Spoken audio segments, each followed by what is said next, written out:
Bueno, muchas gracias. Buen día a todos. Gracias por la invitación a los organizadores y también por las palabras iniciales de Jorge. Es un placer estar acá en Chile con ustedes. Yo tenía planeado una presentación de nuestro reporte macro que va a llevar 15 y 20 minutos. Yo entiendo que la sesión va a terminar, puede ser que la sesión va a terminar antes y ustedes tienen que salir, pero yo voy a presentar el report como tenía planeado y vamos a ver. Okay. Entonces, lo que quería hacer rápidamente es una presentación del report que está disponible en internet. Cada uno puede bajar, tengo algunas copias, pero está todo disponible en español y en inglés.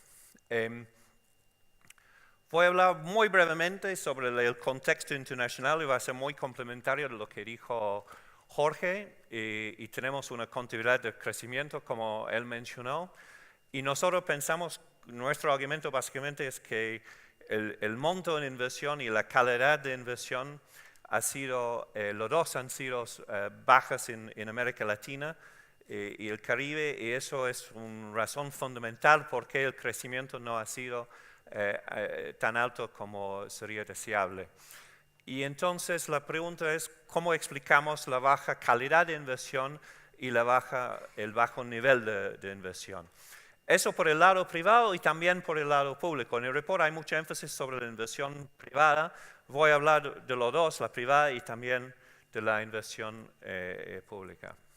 Y luego voy a llegar a algunas conclusiones.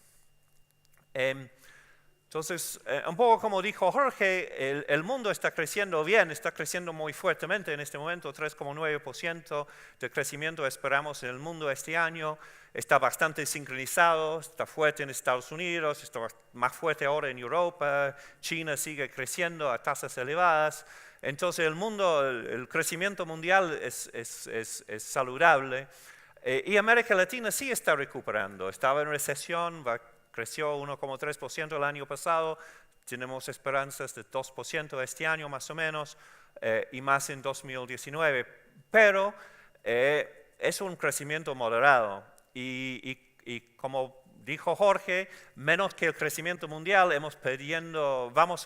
estuvimos perdiendo participación en la economía global y vamos a seguir perdiendo participación en la economía global.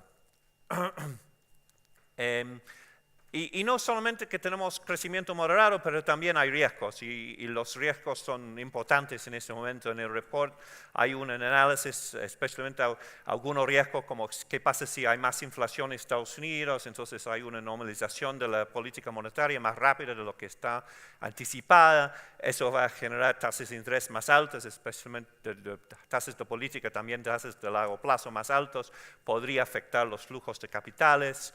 También hay riesgos en Europa, hay riesgos en China y hay riesgos al sistema bastante abierto de comercio, ¿no? El riesgo de más proteccionismo en el mundo, y eso podría afectar a América Latina en distintas maneras.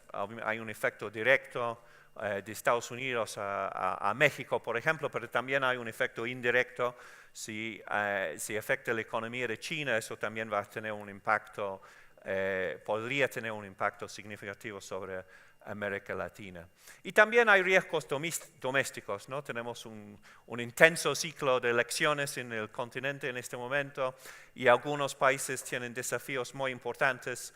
Jorge mencionó Venezuela, también hay otros países que tienen desafíos grandes fiscales. Vamos a tener un periodo de ajuste importante. Algunos países necesitan ajuste y tienen deuda elevada que necesitan un atento seguimiento.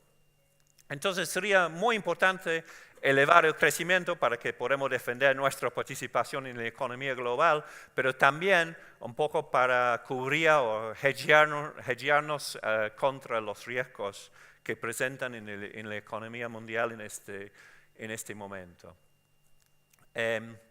Entonces, rápidamente tenemos, acá tengo un poquito distinto de lo que hizo Jorge, porque también uno puede decir, mira, en la década 80 América Latina tiene un problema grande, entonces puede ser después de la 80 tenemos una performance mejor, pero en realidad si tomamos desde 90 hasta 2017 tenemos más o menos la misma conclusión. Sí, América Latina ha crecido en términos de relativamente contra Estados Unidos, de ingreso per cápita, pero de 16% a 24% en este periodo del ingreso relativo al ingreso per cápita de Estados Unidos, pero si comparamos contra Asia emergente, creció más y entonces nuestro performance, sacando la década 80, también no es tan, no es súper bien. Y si miramos las razones, no se ve tantas diferencias. En realidad América Latina ha tenido beneficio de expansión de la población y un impacto sobre la cantidad de empleo. Teníamos una performance bastante buena en los skills, las habilidades de los trabajadores. Tenemos cierta acumulación de capital, pero el problema mayor cuando uno hace esa contabilidad de crecimiento es en la productividad y la productividad total de factores. Es la productividad donde se nota la diferencia para explicar la performance relativa entre otras regiones. Entonces, en la parte derecha tenés la productividad total de factores. En la parte a la izquierda acá tenemos la inversión neta de América Latina contra otras regiones y se nota que no es tan distinta que en otras regiones, pero hay un poco una trampa acá porque por supuesto está dividido por el PIB, entonces si el denominador no ha crecido tanto, la inversión como porcentaje del producto aparece no tan malo comparado con otras regiones. Si el crecimiento ha sido más rápido, entonces esa cifra sería peor para América Latina. Entonces en realidad pensamos que hay una falta de inversión y también una falta de crecimiento en la productividad. Y hicimos algunas simulaciones, por ejemplo, si América Latina desde 90 hasta 2017, si LAC invierte tanto y tan eficiente, con la misma eficiencia que Asia emergente, habría sido más de 3 veces más el PIB ahora, el actual comparado con ese contrafactual, ¿no? Entonces, cuando uno hace la contabilidad, digamos, y la acumulación durante los años, esas cifras que aparecen pequeños, ¿no? Como porcentajes de crecimiento, porcentajes de productividad, aparecen no tan grande año a año, pero cuando uno hace la acumulación, podría tener durante 20 años o 30 años, tiene un impacto muy fuerte sobre el ingreso y sobre el PIB. Entonces, ¿cómo explicamos la baja calidad de inversión primero? Bueno, una cosa muy interesante para notar es la distribución de tamaño de las empresas. Entonces, si uno compara la distribución de tamaño de empresas en América Latina, por ejemplo, contra Estados Unidos, nosotros tenemos una cantidad de empresas muy chicas, mucho más grande que, por ejemplo, en Estados Unidos. Casi 90% de las empresas de México y Perú tienen menos de 5 trabajadores.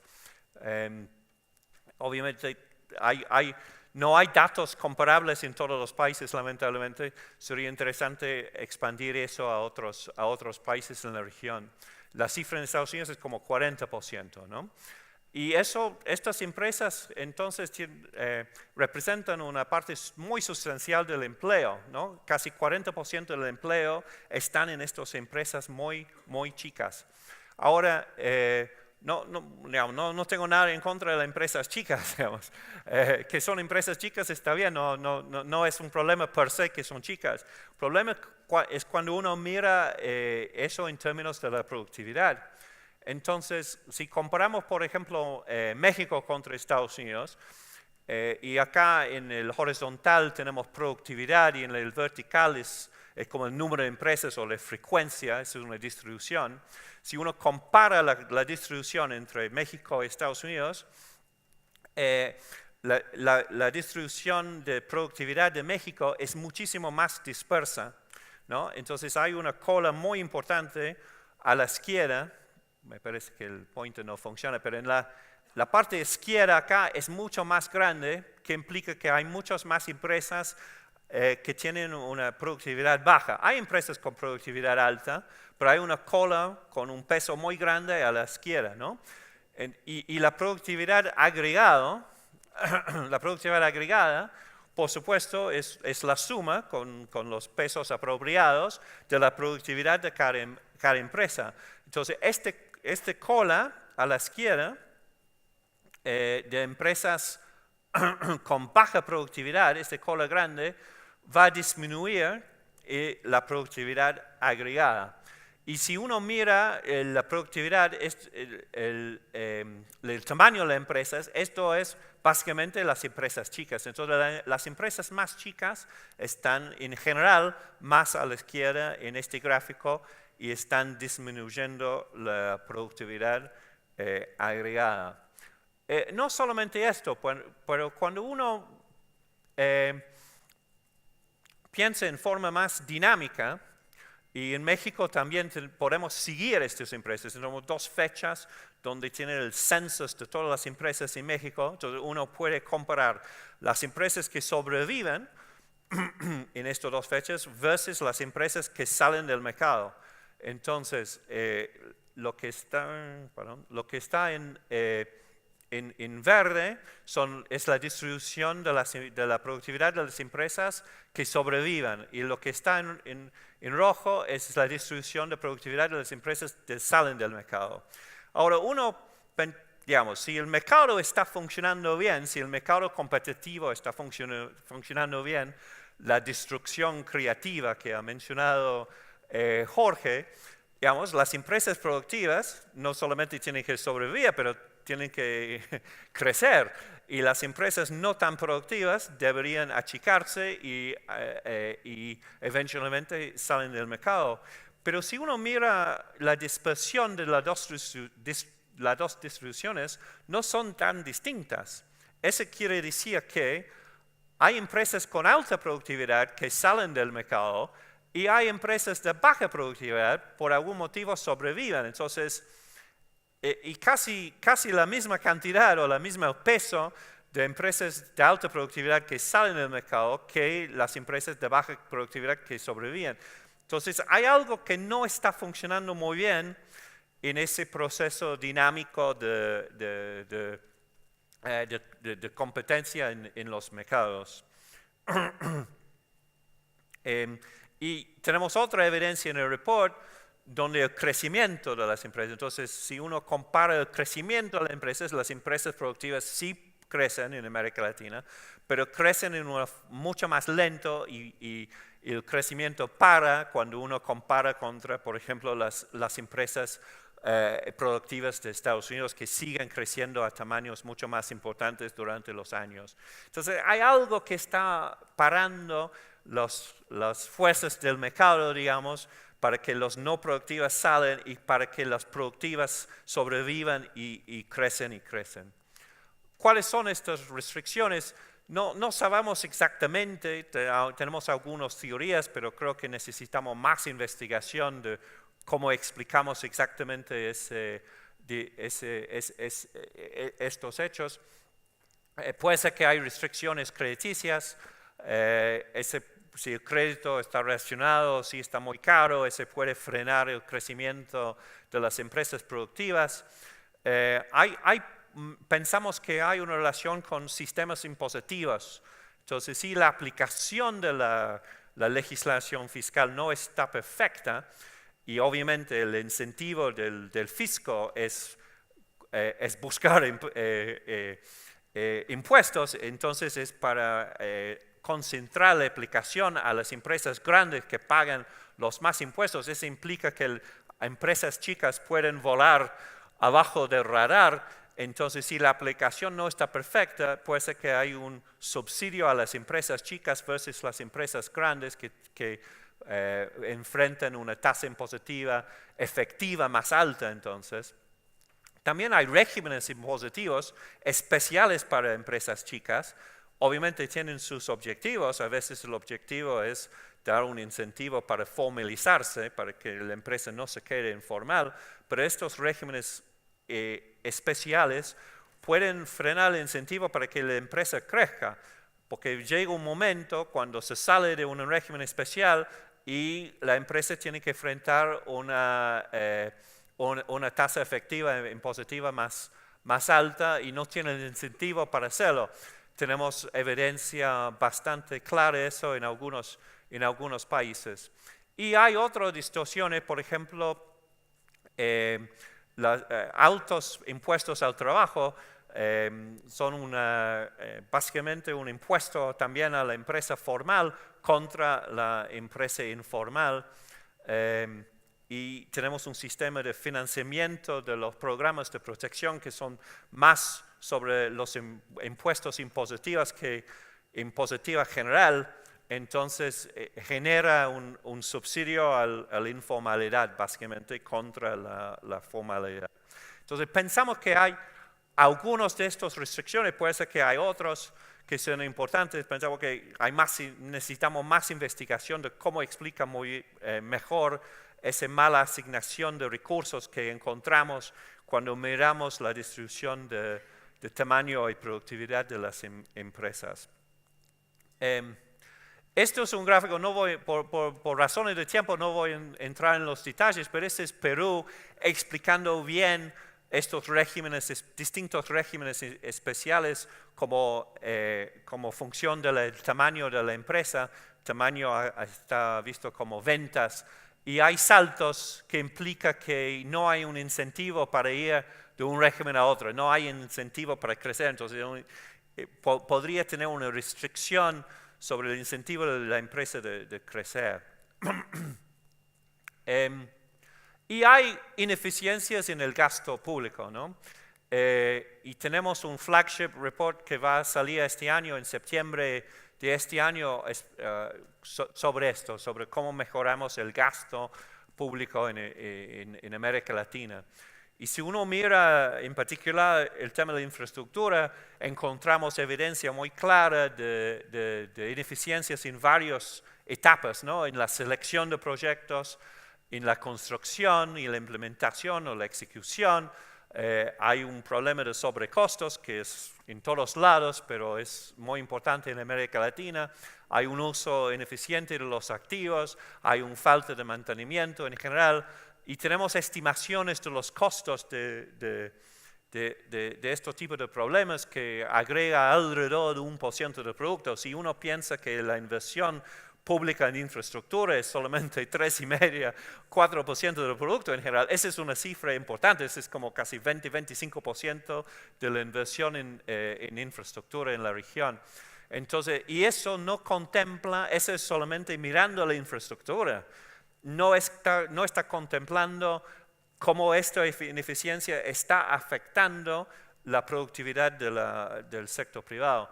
Entonces, pensamos que la ineficiencia en el gasto público, incluyendo la infraestructura, no solamente infraestructura, también hay ineficiencias en educación, en salud, etc., pero en infraestructura es muy importante para mirar.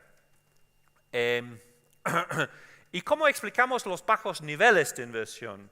Bueno, la primera cosa para notar es la relación muy clara entre la inversión total y el ahorro nacional. Cada punto acá es un país en América Latina y el Caribe.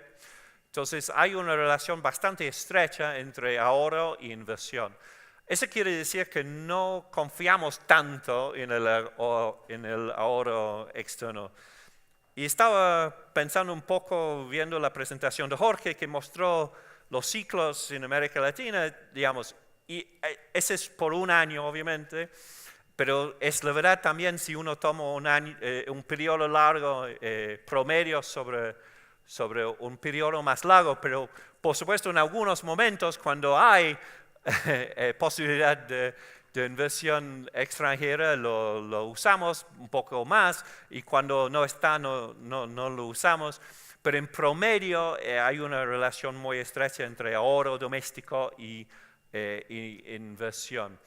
Y no confiamos tanto porque me parece justamente por estos ciclos, ¿no? Que a veces hay disponibilidad de los fondos del exterior y a veces no hay. Entonces es difícil tener confianza en esto, especialmente para las inversiones de largo plazo. Y si uno mira el bajo oro, eso no es solamente por un año, pero en América Latina tenemos un problema de oro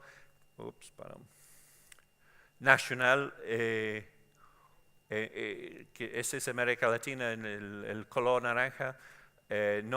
Esta relación fue en 2017, pero el oro es bajo durante todo este periodo.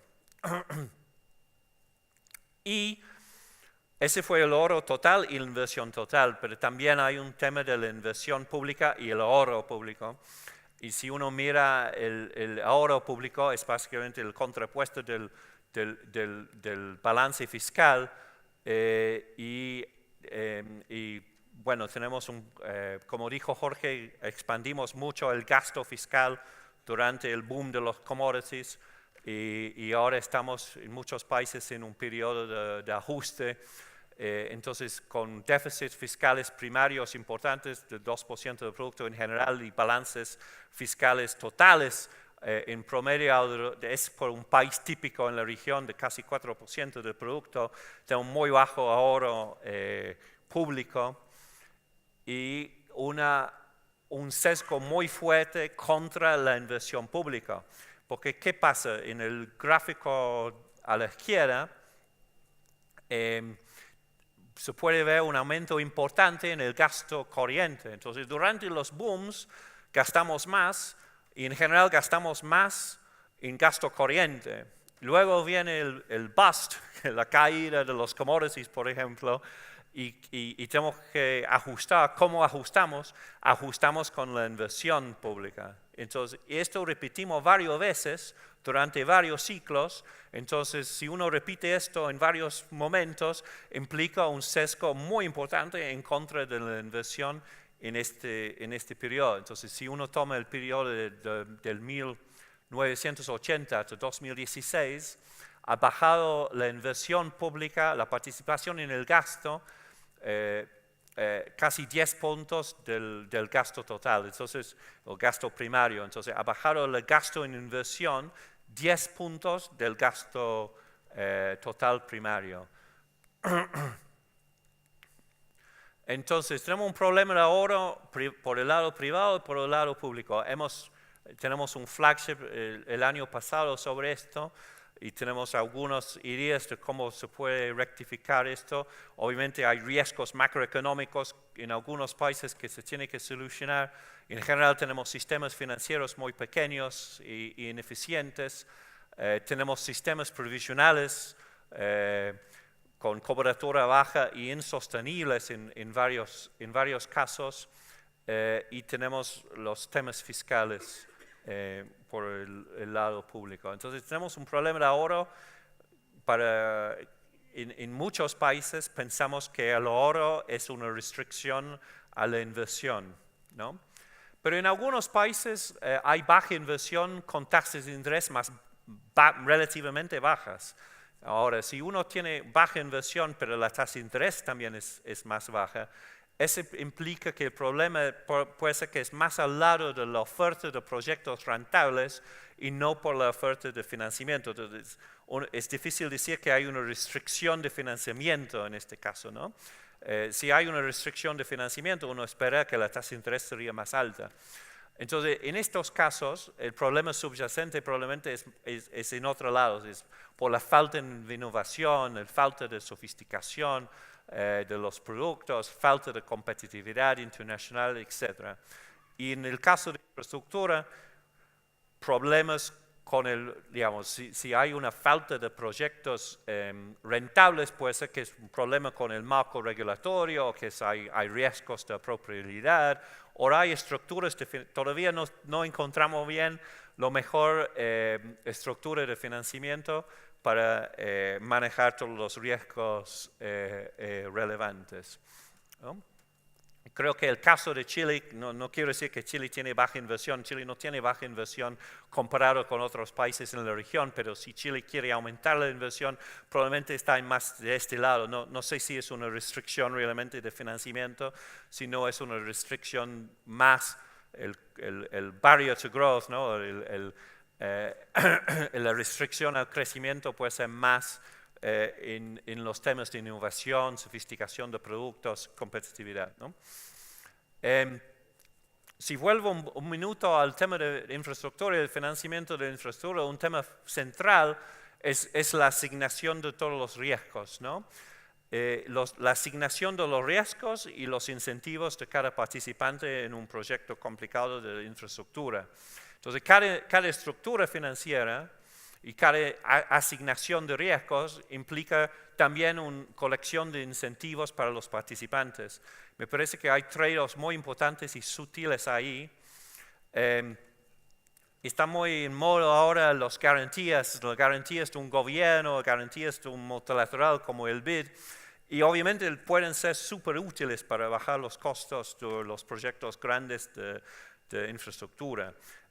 Y para aumentar la participación de los inversionistas privados, especialmente dado las restricciones fiscales que hemos visto.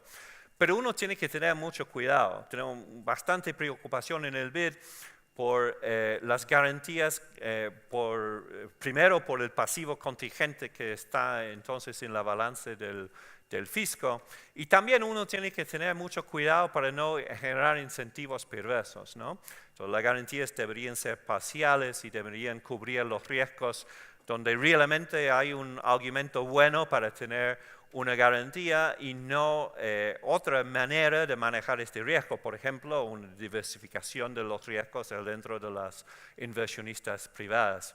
Entonces tenemos que asignar cada riesgo donde realmente hay una ventaja comparativa para tomar este riesgo. Estoy ahora trabajando un poco sobre estos temas con un colega en el BID, Juan Quetera. Uno puede pensar en una tipología de los riesgos y cómo manejarlos. Otra vez en los intereses de tiempo no voy a entrar en mucho detalle, pero una tipología es entre los riesgos exógenos, entonces riesgos de demanda, puramente de demanda, o riesgos de clima o lo que sea, versus riesgos endógenos que son más, que tienen un participante en el proyecto, tiene un poder para hacer algo sobre este riesgo, es un riesgo más de un incentivo, que viene un incentivo de uno de los participantes. Entonces, riesgos exógenos, riesgos endógenos, o riesgos idiosincráticos versus riesgos sistémicos, ¿no?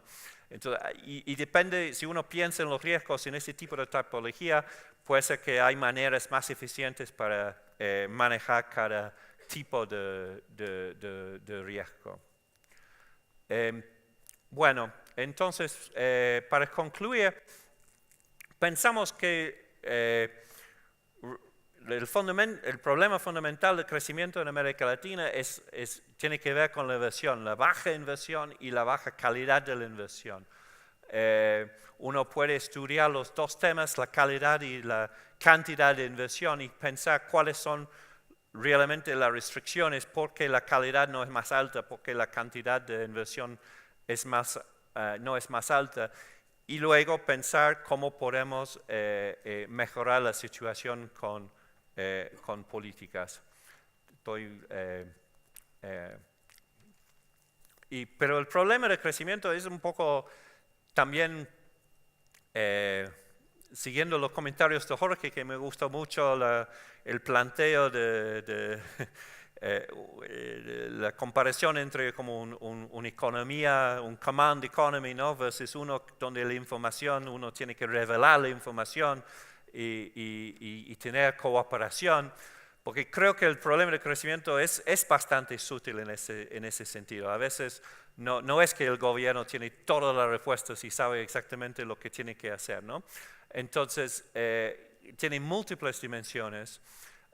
Y uno tiene que tener un sistema donde para experimentar y para relevar la información, cuáles son realmente los recursos que existen, cuáles son las ventajas comparativas. Eso se aprende, no es tan dado en la piedra. Eso son cosas también que son dinámicas que pueden cambiar durante el tiempo. Y obviamente los factores explicativos subyacentes pueden variar entre país y país, entonces realmente se necesita estudios muy detallados a nivel país para pensar mejor sobre estos problemas. Esto hacemos en el BID, nosotros prestamos a 26 países en la región, tenemos economistas en casi todos los países. Los economistas de países hacen mucho seguimiento de cada economía y escriben muchas cosas, entre ellos hacen estudios sobre las restricciones de crecimiento, usamos 3 metodologías conocidas, aplicamos estas 3 metodologías a los países y esa tabla tampoco no voy a entrar en mucho detalle, pero ese es un resumen de todos los resultados de muchísimo trabajo que hemos hecho en los distintos países en la región. Y identificando los sectores críticos donde uno podría pensar que hay una restricción importante al crecimiento. Si el sector está en rojo, implica que las 3 metodologías más o menos están de acuerdo, y si están en la tabla, implica que 2 de los 3 están de acuerdo. Y uno puede ver que infraestructura está mencionado 15 veces en esa tabla, entonces es realmente una restricción muy importante en muchos países de la región. Obviamente, diciendo infraestructura es demasiado amplio, eso no ayuda tanto. Uno tiene que luego pensar en mucho más detalle sobre cuáles son las necesidades exactamente, cuáles son las necesidades y las intervenciones más rentables o más importantes para impulsar el crecimiento en cada caso. Tenemos una selección de notas cortas sobre cuáles son las intervenciones más estratégicas o más para impulsar el crecimiento en cada país, en algunas notas de desarrollo que están también disponibles en la página donde está nuestro macro report. Pero lamentablemente no hay atajos acá, no hay no creo que hay como una bala de plata, ¿no? Una agenda de política apropiada tiene que basarse en evidencia muy rigurosa y con políticas micro y macro bien pensado y implementado. Y siempre la implementación ha sido un desafío en la región. También que se necesita una cooperación muy importante entre la parte pública y la parte privada, como mencionó Jorge en su presentación. Bueno, muchas gracias a todos, espero que ha sido interesante.